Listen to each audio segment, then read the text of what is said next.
자, 우리 3월 25일 목요일 새벽 아침입니다. 마태복음 26장 17절에서 35절 말씀 우리 함께 보겠습니다. 오늘 주의 만찬에 관한 내용도 있고요.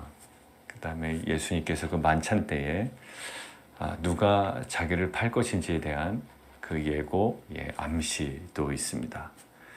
그리고 이제 예수 그리스도의 그 죽음과 고난으로 인하여 이 제자들 또 흩어질 것, 그러나 흩어짐이 흩어짐으로 마무리되지 않을 것을, 또 회복될 것을 이야기하시고, 또 베드로는 거기에 대해서 굉장히 자신감 넘치는 이야기를 합니다.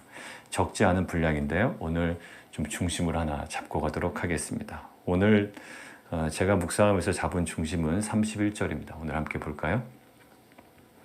그때 예수께서 제자들에게 이르시되 오늘 밤에 너희가 다 나를 버리리라. 버리리라 밑줄 쫙 거놓으시고요. 그 또 원래 뜻은 스칸달리조라는 그 헬라어인데요. 넘어지다라는 것입니다. 다시 한번 조금 더 원문에 맞게 이야기하면 너희가 나로 인해서 넘어질 거다라는 거예요. 예수님이 무슨 걸림돌이 되나요? 예수님의 고난과 죽음에 대한 의미를 깨닫지 못했기 때문에 오는 넘어짐입니다. 그러니까 예수님이 스스로 걸림돌이 되신 건 아니에요. 그것은 반드시 이루어져야 되는 겁니다. 자, 구약에 근거하면 그 메시아의 그 고난과 죽음은 반드시 이루어져야 됩니다. 그 자체가 악한 것이나 그 자체가 나쁜 것은 아니에요. 반드시 이루어져야 되는 선한 하나님의 계획입니다. 그런데 제자들이 그 고난의 의미를 깨닫지 못함으로 인해 넘어질 거다라는 거예요. 그러니까 제자들이 직접적인 자신의 육체적인 위협을 받아서 그들이 넘어지거나 그들이 예수님을 버리거나 두려워하거나 이런 것은 아닙니다. 그들에게 육체적인 어떤 직접적인 위협은 그렇게 드러나진 않아요. 그러나 그 고난과 죽음에 대한 의미를 깨닫지 못했기 때문에 그들이 넘어지는 거예요. 여러분들, 우리의 넘어짐의 주된 원인이 뭘까요? 돈이 없어서 넘어지고요. 또 여러 가지 상황이 안 좋아서 넘어지고요. 또 뭐 우리 자녀 때문에, 남편 때문에, 저 집사님 때문에, 목사님 때문에, 장로님 때문에, 권사님 때문에, 옆집 아저씨 때문에 뭐 여러 가지 이야기를 많이 할 거예요. 자, 그런데 오늘 보십시오. 넘어짐의 이유가 뭘까요? 그 모든 것들은 당연한 것들이고요. 그 모든 것들은 다 가능한 것들이에요. 그러나 우리의 넘어짐의 이유는 그 의미를, 그 실상을, 그것에 대한 것들을 제대로 깨닫지 못할 때 우리는 실은 넘어질 때가 많습니다. 하나님께서는 우리에게 정말 그 거룩한 고난을 통해 우리를 단련시키기를 원하시는데, 우리가 그 의미를 깨닫지 못하면 오히려 우리가 연단되는 것이 아니라 우리는 오히려 그 모든 것들을 버리고 넘어지고 저희가 절망할 수 있다는 것이죠. 사랑하는 성도님들에게 정말 이러한 그 고난의 의미, 또 우리가 지금 직면하고 있는 여러 가지 상황에 대한 하나님의 관점과 그 의미, 특별히 오늘은 뭘까요? 구속사적인 사건이잖아요. 그 죽음과 부활이라고 하는 것은, 그리고 고난과 죽음이라고 하는 것은 이 우리 주변에 일어나는 모든 일상 가운데 그 하나님의 구속사를 주목할 수 있는 의미를 다시 한번 영적으로 발견해 나갈 수 있는 공동체가 되기를 원합니다. 어제 그 여인의 모습을 봤죠. 그 여인은 정말 마음 중심을 다한 그 섬김이었을 거라고요. 그것이 비싸건 비싸지 않건 일단 그녀에게는 그 가치가 떠났습니다. 마음 중심 다한 거였어요. 그런데 예수님께서는 뭐라고 평가하시나요? 많은 사람들은 낭비다, 허비한다, 아주 폄하하는데 예수님은 거기다 충분히 의미를 부여하시죠. 나의 장래를 위한 것이다. 예수님의 그 구속사에 함께 참여하는 행위로 여겨주신다고요. 그러니까 우리가 주변에 지금 당하고 있는, 또 바라보고 있는, 직면하고 있는 상황 속에 정말 그 하나님의 지금 일하고 계신 그 구속사에 우리가 함께 참여하고 또 이루시는 것들을 우리가 함께 누리며 나아가는 공동체가 되기를 원합니다. 그렇지 않으면 이 땅 가운데 살아가는 것이 너무 힘든 거예요. 왜? 세상적 인과관계로만 우리가 모든 것들을 해결하려고 하면 너무 힘든 거죠. 마치 욥기, 그 고통을 통과하는 그 욥의 고통처럼 그런 하나님, 그 모든 것들을 통해 가장 선하신 하나님의 계획들을 우리 가운데 지금도 일하고 계신 줄 믿습니다. 자, 버리리라 기록된 바, 그러면서 이제 기록된 바라고 나오는 게 스가랴서 13장 7절에선 9절의 내용을 가지고 지금 이렇게 기록한 것 같아요. 내가 목자를 치르니 양의 떼가 흩어지리라 하였느니라. 예, 내가 목자를 치르니 양의 떼가 흩어지리라. 우리 한번 스가랴서 13장 7절에서 9절 한번 볼까요? 스가랴서 7장 13장 7절에서 9절입니다. 자, 스가랴 13장 7절에서 9절입니다. 말라기 앞에 있죠. 바로 구약성경 제일 마지막 성경 말라기 1장, 그 앞으로 넘어가면 바로 14장, 13장이 있습니다. 자, 스가랴서 13장 7절에서 9절인데요. 제가 읽겠습니다. 만군의 여호와가 말하노라. 카라, 깨어서 내 목자, 내 짝된 자를 치라. 목자를 치면 양이 흩어지려니와 작은 자들 위에는 내가 내 손을 들이우리라.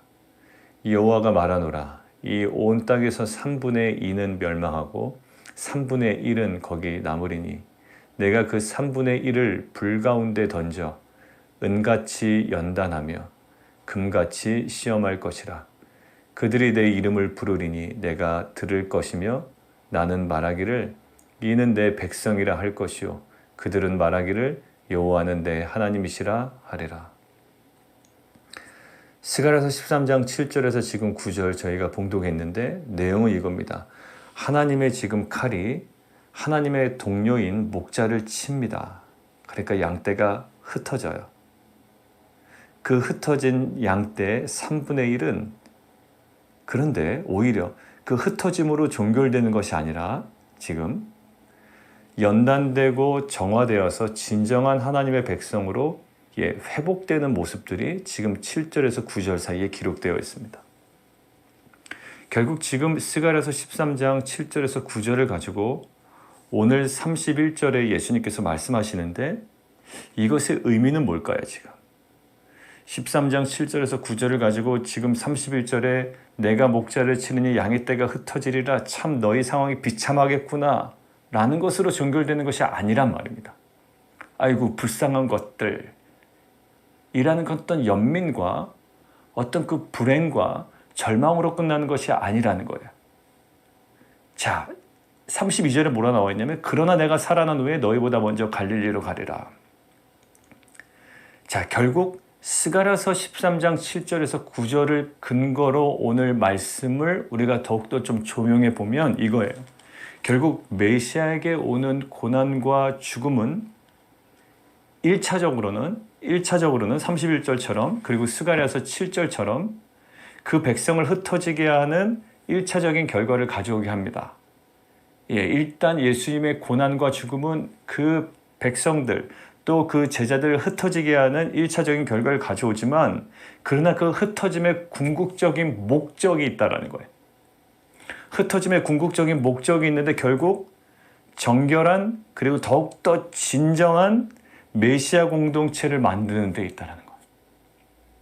결국 이 제자들에게 이 흩어짐이라는 이 시간은 어떤 일이 될까요? 다 뿔뿔이 흩어지잖아요. 이 흩어짐의 시간은 오히려 자신을 정화시키는 연단의 기회로 삼아야 할 것으로 지금 예수님은 이야기하시고 또 그렇게 기대하고 계시단 말이죠. 실제로 이러한 이야기들은 신약 성경에 많이 나와 있습니다. 우리가 사도행전 우리가 쭉 봐왔지만 스데반 집사의 죽음, 스데반 집사의 죽음의 마지막 모습이 마치 예수님의 모습과 같았다. 우리 봤죠. 주여 저들의 죄를 용서해 주십시오. 예수님께서 십자가에서 달리시면서 얘기하셨던 그 고백이 이 스데반 집사의 고백에서 나와요. 그러나 스데반 집사의 죽음은 어떻게 되죠? 1차적인 결과는 뭡니까? 예루살렘 교회에 핍박이 임하고 예루살렘 교회가 사도 외에는 다 흩어집니다. 마치 이거예요. 스데반 집사를 치니 마치 스데반 집사를 치니 사단의 세력이 승리한 것처럼 예루살렘 교회가 파괴되는 것 같고 무너지는 것 같고 다 흩어져 버린다고요. 그런데 사도행전 8장이 바로 이어서 어떤 일이 벌어집니까? 그 흩어진 자들이 이제는 예루살렘과 유대 지경을 넘어서 사마리아와 이제 땅 끝으로 지리적 지경이 확대되죠. 이게요, 그 흩어짐이 하나님의 놀라운 구속의 역사의 또 다른 출발이 된다고요. 결국 오늘 스가랴서 13장 7절과 9절에서도 마찬가지예요. 3분의 2는 멸망이에요. 그러나 하나님께서 선택하시고 하나님께서 구별하신 3분의 1은 거기 남으리니 불 가운데 던져요. 그러니까 그들을 어느 장면으로부터 구출해 내시는 게 아니라 오히려 불 가운데 던지셨다고요. 그러니까 항상 그 성경에서 이야기하는, 또 요한계시록에서 얘기하는 것은 고난에서 면하여 주는 게 아니라 고난에서 보호하시고 연단하시는 거예요. 우리 요한계시록 봤죠? 요한계시록 제가 여러분들 피드백 받아보니까 어디서 은혜를 받았냐면 어디로 보낸다? 광야로 보낸다. 근데 광야로 보내는데 거기 광야가 무슨 장소였다고 그랬죠? 아마 대답하시면 계실 거예요. 연단의 장소였다. 그리고 거기서 뭐 하신다? 양육하신다라고 했잖아. 그러니까 광야에서 면하게 하시는 게 아니라 하나님의 방법은 광야로 들여보내신다고요. 불 가운데로 들여보내셔서 그 고난으로부터 철저하게 면하시는 게 아니라 고난을 통하여 연단되도록 하시는 것이 하나님의 목적이에요. 죽음으로부터 면하게 하는 게 아니라 오히려 죽음을 통하여 부활하신다는 거죠. 스가랴서 13장 7절에서 9절의 말씀과 오늘 이것들은 1차적으로 우리가 직면할 수밖에 없는 여러 가지 상황적 한계는 있지만 그 한계를 뛰어넘는 하나님의 놀라운 구속사의 어떠한 영광스러운 면을 우리 가운데 보여준다고요. 자, 불 가운데 던져 은같이 연단하며 금같이 시험할 것이라. 그들이 내 이름을 부르리니 내가 들을 것이고 나는 말하기를 이는 내 백성이라. 그들은 말하기를 여호와는 내 하나님이라. 자, 이는 내 백성이라 할 것이요, 그 백성들은 여호와는 내 하나님이라 할 것이다. 이 3분의 1에 그 연단되고 양육되는 모습에 우리에게도 흩어짐으로 비견될 만한 상황들이 있죠. 저나 여러분들에게 이 정도의 흩어짐은 알지라도 또 이 정도의 흩어짐에 직면하신 분들도 있고요. 어려움의 시간들이 있고 또 고민하며 고통하는 시간들이 있고 여러 가지 상황 때문에 쫓기는 시간들이 있고 관계 때문에 갈등하는 시간들이 있어요. 오히려 1차적으로는 이 흩어지는 것들이 오히려 나를 계속 절망으로 끌어내리는 것 같아요. 그러나 이 흩어짐의 시간은 뭐라고요? 결국 그 모든 것들 단순히 그 침을 당해 목자를 쳐서 우리가 흩어지는 것 같지만 궁극적 목적은 정결하고 진정한 메시아 공동체, 하나님 나라의 그 제자 공동체, 정말 순결한 영적인 공동체, 그런 성도들로 빚어가신 하나님의 놀라운 은혜의 과정임을 믿습니다. 불에서 금방 꺼내진 않으실 거예요. 그러나 확실한 것은 그것 가운데 보호하신다는 거예요.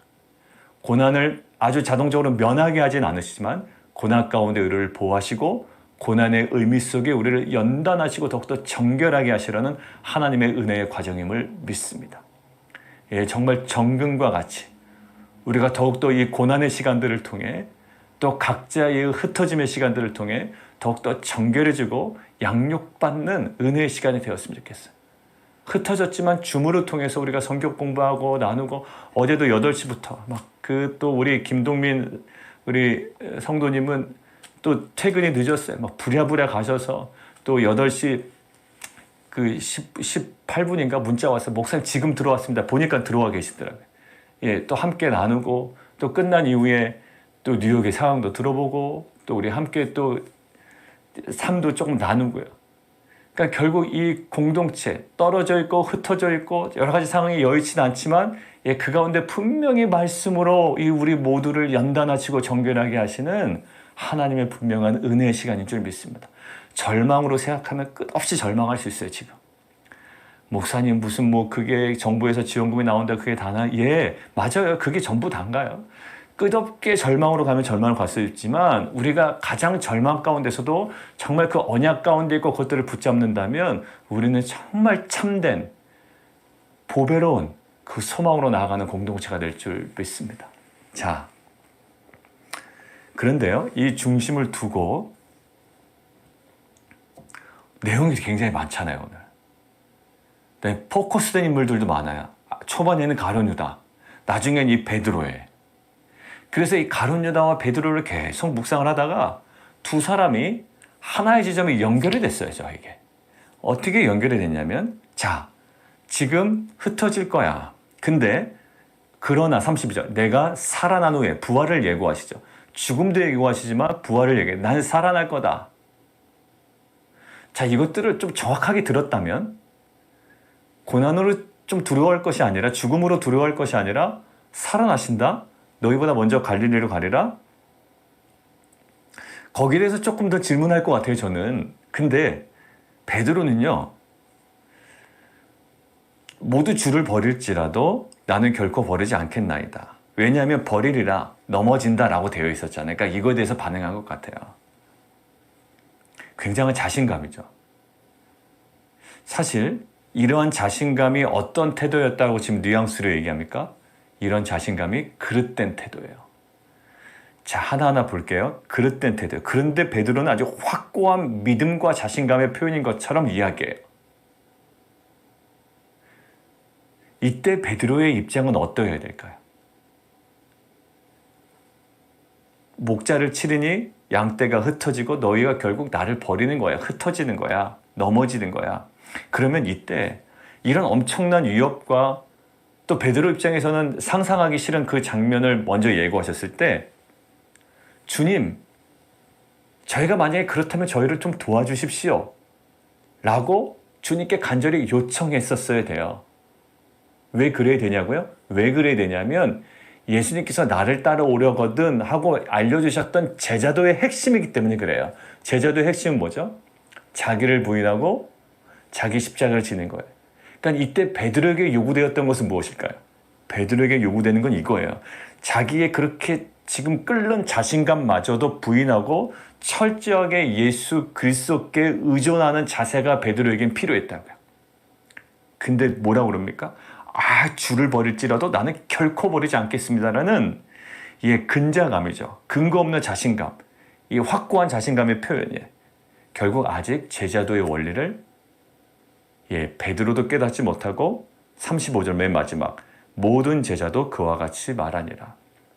그러니까 제자들이 이 제자도의 원리를 아직 깨닫지 못한 거예요. 3년 동안 예수님과 함께 했으니, 그래도 나는 측근이었으니, 아주 비본질적인 것들로 제자도를 그냥 꽉꽉 채워넣은 거예요.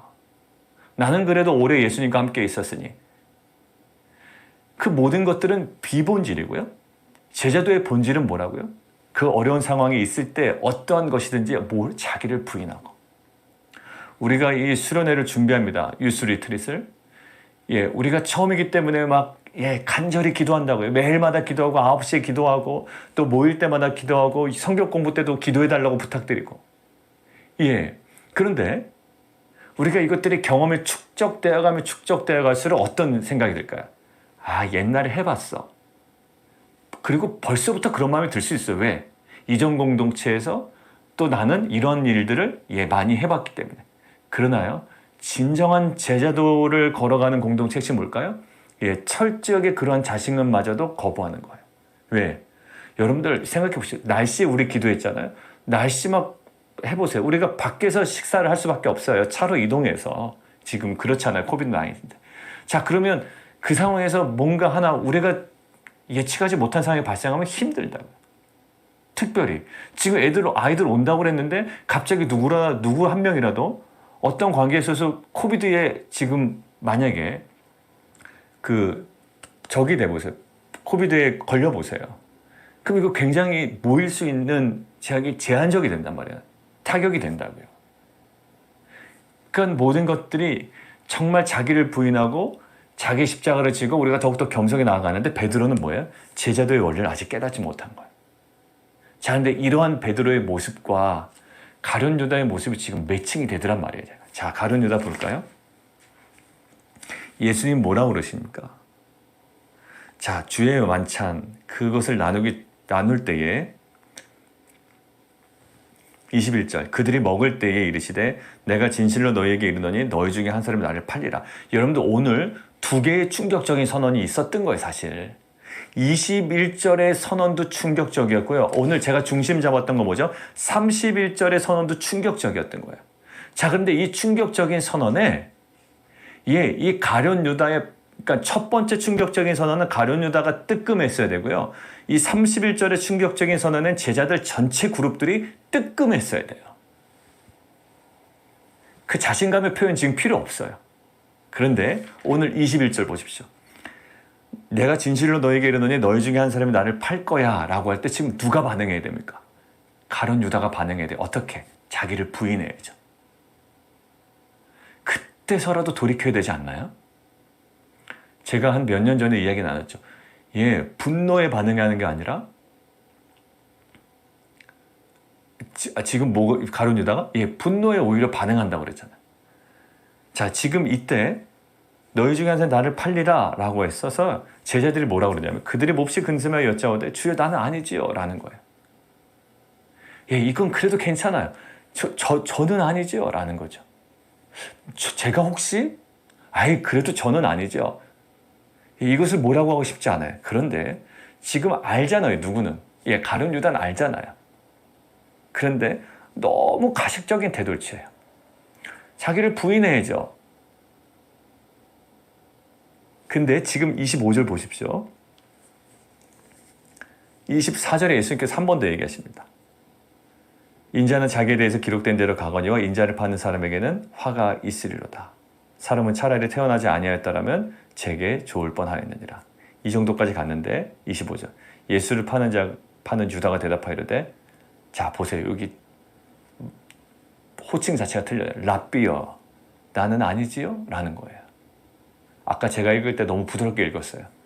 제가 읽을 때 읽고 나서 후회했어요. 그냥 이게 가룟 유다의 심정으로 조금 읽었어야 되는데 너무 천진난만하게 읽었다. 제가 아까 25절 지날 때 갑자기 그 생각이 들더라고요. 랍비여 나는 아니지요? 라고 이야기해요. 예수님께서 대답하시되 내가 말하였도다. 이게 굉장히 긴장관계가 지금 형성되고 있어요. 지금 돌이켜야 될 기회인데요. 왜 랍비어라는 거죠? 제자들이 뭐 선생님 이렇게 얘기했었잖아요. 근데 랍비어라는 이 표현은요. 마태복음에서 딱 한 번 나와요. 제자들 입에서. 지금 딱 이 장면에서만 나옵니다. 그러니까 마태가 지금 딱 무엇인가를 드러내고 싶어 했고 지금 가룟 유다의 상태예요.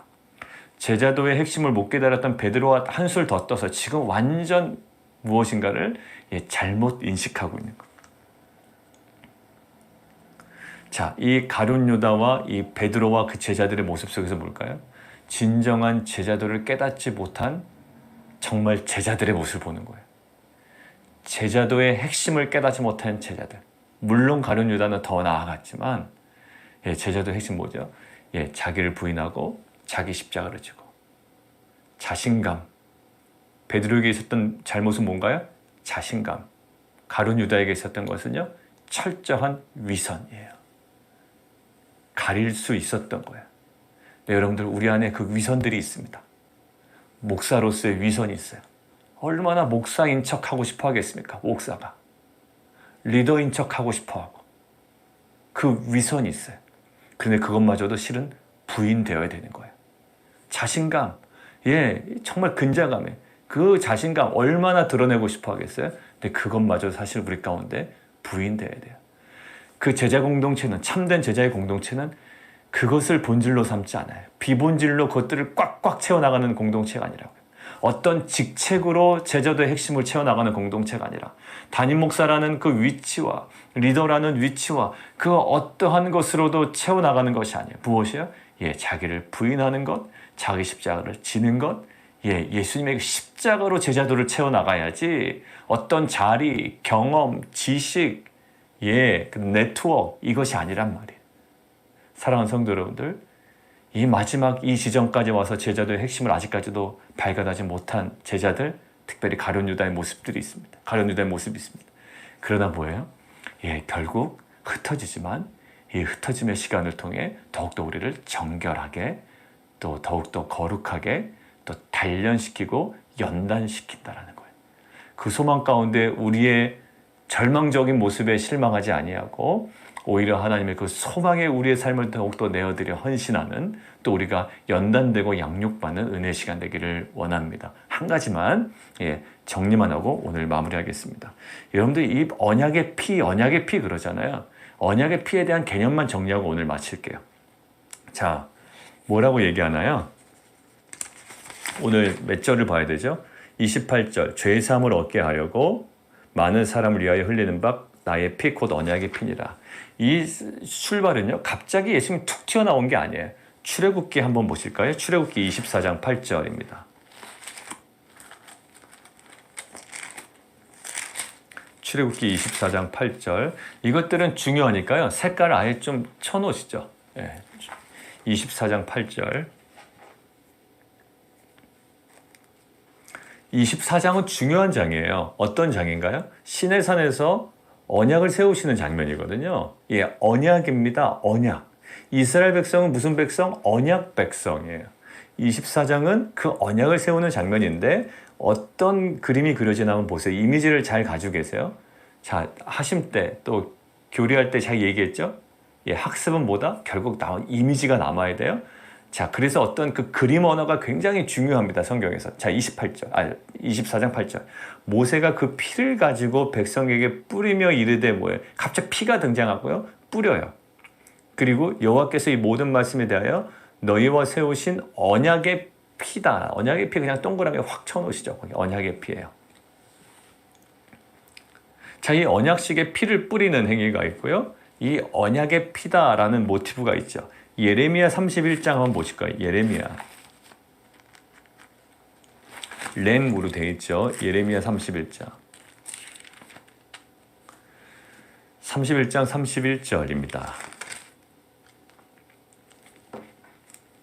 31장 31절. 여러분들 이것도 이제 많이 들어보셨을 거예요. 31. 자, 거기 뭐라고 써있나요? 제목이 새 언약으로 되어 있죠. 자, 여호와의 말씀이니라 보라 날이 이르더니 내가 이스라엘 집과 유다 집에 새 언약을 맺으리라. 이 언약은 새 언약은 내가 그들의 조상들과 손을 잡고 애굽 땅에서 인도에 내던 날에 맺은 것 뭐예요? 그 아까 출애굽기.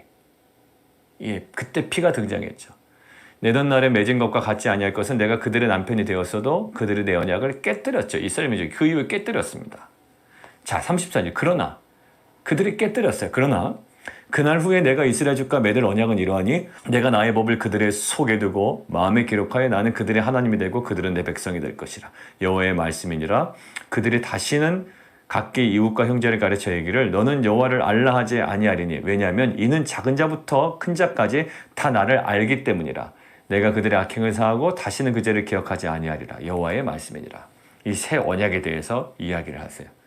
자, 이 언약, 새 언약에 대해서 말씀을 하시고 이사야서 53장을 보시죠. 이사야서 53장, 이제 마지막입니다. 이사야서 53장이에요. 10절입니다. 여호와께서 그에게 상함을 받게 하시기를 원하사 질고를 당하게 하셨은즉 그의 영혼을 속건 제물로 드리기에 이르면 그가 씨를 보게 되며 씨가 뭐예요? 후손 보게 되며 그의 날은 길 것이요 그의 손으로 여호와께서 기뻐하시는 뜻을 성취하리로다. 그리고 12절 마지막입니다. 그러므로 내가 그에게 존귀한 자와 함께 몫을 받게 하며 강한 자와 함께 탈취한 것을 나누게 하리니 이는 그가 자기 영혼을 버려 사망에 이르게 하며 범죄자 중 하나로 헤아림을 받았음이니라. 그러나 거기 밑줄 쫙 그어놓으시죠. 그가 많은 사람의 죄를 담당하며 범죄자를 위하여 기도하였느니라. 뭐예요? 그가 많은 사람의 죄를 담당하며 범죄자를 위하여 기도하였느니라. 자, 28절. 죄 사함을 얻게 하려고 많은 사람을 위하여 흘리는 바 나의 피 곧 언약의 피니라. 이 말씀이에요.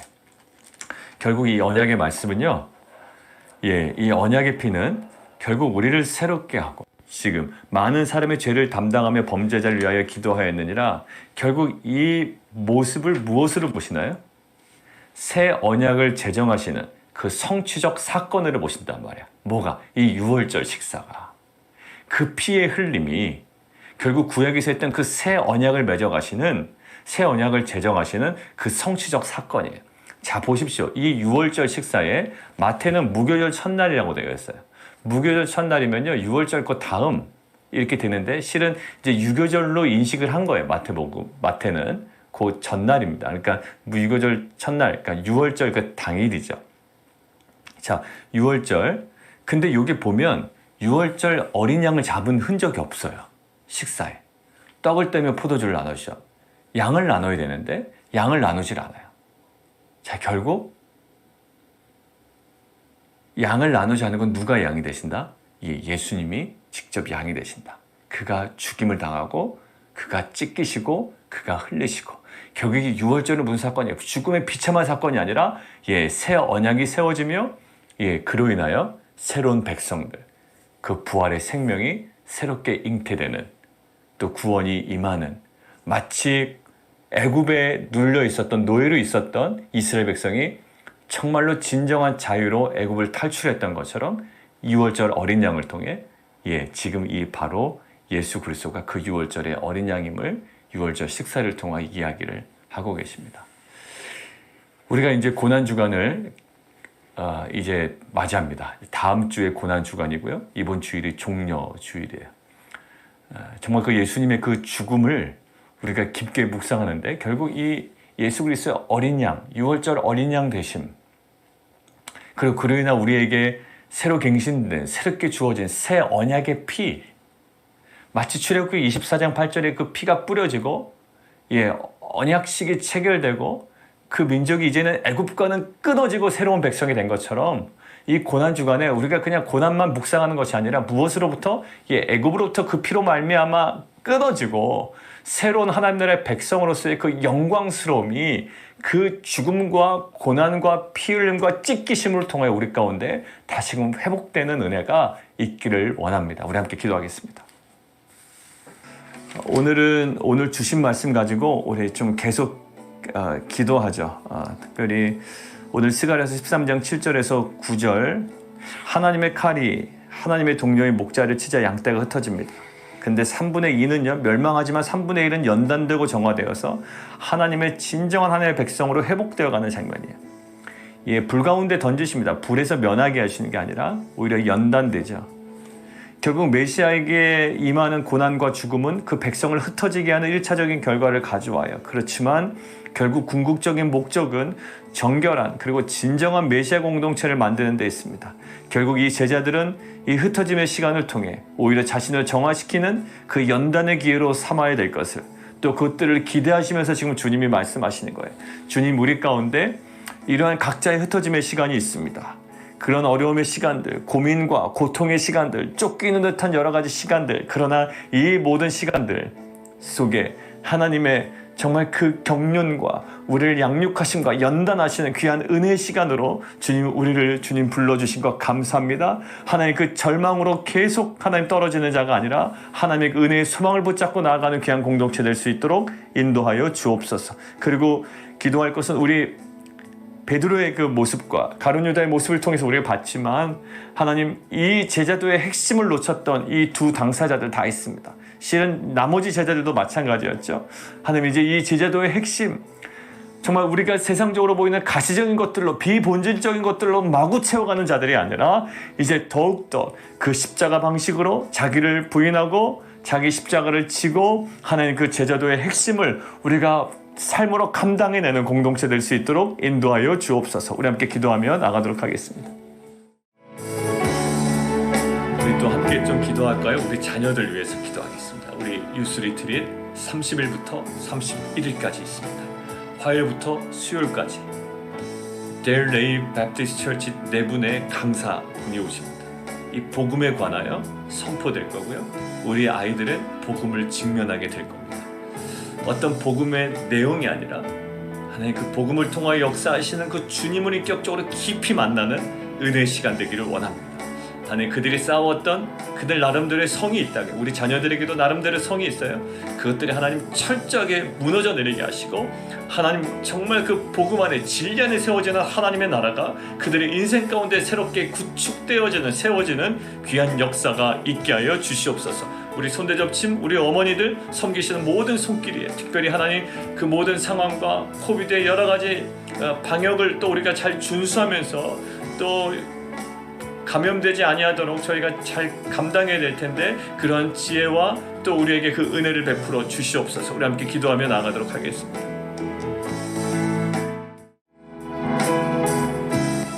우리 성도님들 위해서 기도할까요? 우리 이종호 선교사님, 우리 남동생 가정, 또 그 항암 치료하고 있는 저희 형님과 또 우리 성도님들 기도 제목이 있습니다. 우리 르네 위해서, 또 이혜경 권사님, 또 우리 승지 형제, 저스틴, 우리 최용승 권사님, 우리 미셸 집사님, 또 우리 여러 가지 유동현 성도님, 또 우리 최영미 권사님, 우리 특별히 어머니 그 배재환 권사님은 실은 그 중간에 한번 혈액 검사를 했는데 그 통증이 또 너무 심하셨대요. 중간에 통증이 너무 심하셔서 검사를 했는데 그것들은 또 충분치 않아서 예정된 대로 오늘 또 다시 검사를 또 다시 한다고 합니다. 그러니까 검사도 한 번 하는 게 문제가 아니라 통증이 또 심해지셔가지고 중간에 검사를 했는데도 아직 드러나지 않았던 거예요. 어제 성경 공부하는데 말씀하시더라고요. 그래서 그 부분을 놓고 우리 배장권사 특별히 위해서 회복을 위해서 우리 함께 좀 기도하도록 하겠습니다. 우리 함께 기도하겠습니다.